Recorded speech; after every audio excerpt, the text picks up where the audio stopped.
কি যে করবো ছাতা আর বাপা ভাল লাগে না। মাঝে সাঝে মনে হয় যে গলায় দড়ি দিই। আর কি যে করি, প্রেম করিলেও জ্বালা, না করিলেও জ্বালা। কি যে করব, কোনে যাব বুঝে পাচ্ছি না। এমন একটা টানাটানির মধ্যে পড়ে গেলাম, আর জীবন শেষ হয়ে গেল। মনে হয় আমার আর হবে না। কিরে নাড়ু, এখানে তো নগেন নেই। হ্যাঁ, কনে গিয়েছে নগেন? এখানে তো মাঠে অনেক লোকজন রয়েছে, সবাই খেলাধুলা করছে, নগেনের তো দেখা নেই। দেখ ও কনে যে ওর গার্লফ্রেন্ড না তালফ্রেন্ড, ওর সাথে যে পলান টুকটুক করেছে। কি আর করবো বল? তুই তো নাড়ু মনে হচ্ছে ঠিক কথাই বলেছিস, বুঝেছিস? ও মনে হয় কোনো জায়গায় পলান টুকটুক খেলছে।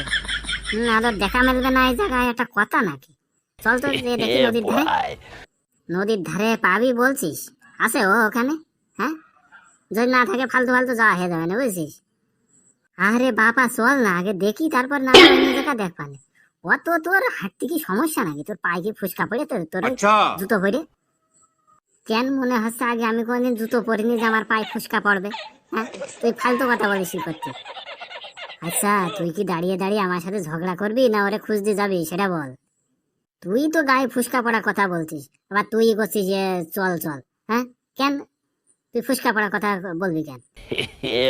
আরে ভাই, আমার ঘাট হয়েছে, তোর কাছে ক্ষমা চাচ্ছি। চল এবার। তুই বাজাস, তুই নাচিস, তুই গাস, কি যে করিস বুঝি নে। চল চল। তো সব ফালতু কথা আর যেন মোটেও বলবি না। ঠিক আছে ভাই, আমার ভুল হয়েছে, চল এবার। চল চল যাই।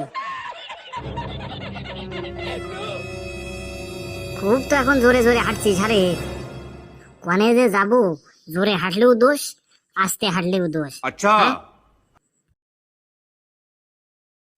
যাক রে বাবা, ঋণা দায়িকগুলো সব শোধ করে আসলাম, সেটাই হচ্ছে ভালো। ওকে আসে খগেন নাকি? তাই তো মনে হচ্ছে। কি রে বাপ খগেন, কোথায় গেছিলি তুই? আহ এই তো কাকা, একটু বাজারে গেছিলাম, ওই পাওনাদাররা কিছু পাওনা পেত, তাই সব মিটাই দিয়ে আসলাম, বুঝেছো? বাহ বাহ, ভালো ভালো। তো তোর সাথে বাপ আমার একটা পার্সোনাল কথা ছিল। তা বলো ধীরেন কাকা, তাড়াতাড়ি বলো, আমার বাড়ি যে আবার কাজ আছে, বুঝতে পেরেছো?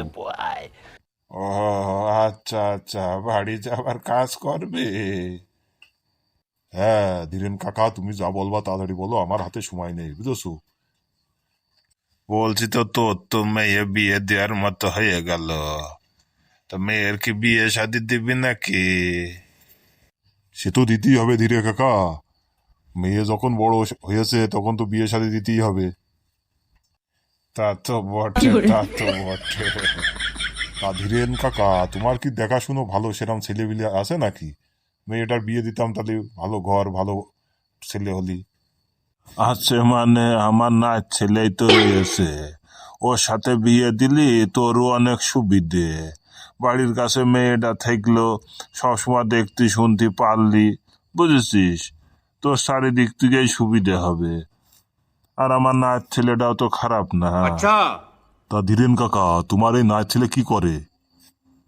কি আর করবে রে বাপ, বাপের যেটুক জায়গা জমি আছে দেখাশুনো করে, চাষাবাদ করে, ওতেই সব চলিয়ে যায়, বুঝেছিস?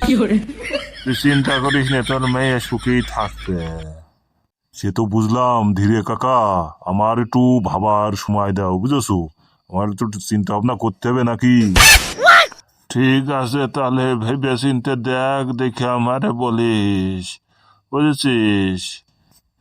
ঠিক আছে ধীরেন কাকা, সমস্যা নেই, তোমার আমি ভেবে চিনতে তোমারে বলবো খুনি, বুঝেছো? আচ্ছা আচ্ছা, ঠিক আছে। তাহলে যা বাপ, বাড়ি যা, সন্ধে নেগে আসছে তো, যা বাড়ি ছিলে যা। হ্যাঁ হ্যাঁ, ঠিক আছে কাকা, তাহলে আমি আসলাম। হ্যাঁ, আয় বাপ আয়, যা।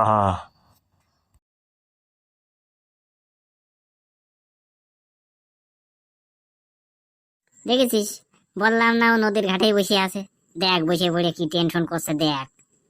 তাই তো দেখছি ও কি এত ছাতার টেনশন মেনশন করে, আমি তো বুঝলাম না ব্যাপারটা। চল দিন কাছে যে শুনি। চল চল যাই যে শুনি গে। কিরে ঠ্যাঙের মধ্যে মাথা দিয়ে কিসের টেনশন করছিস? আরে কিরে আমাদের কথা কি কানে যাচ্ছে না তোর নাকি? আরে কিরে নগেন, হারে এ তুই কোথায় হারিয়ে গেলি? হারে এ দিক তাকা রে। ছাতা কি উঠে গেল নাকি? আমি তো বুঝতে পারছি না। কি আজে বাজে কথা বলিস রে নাড়ু তুই। কিরে তোরা এখানে কি ব্যাপার? আরে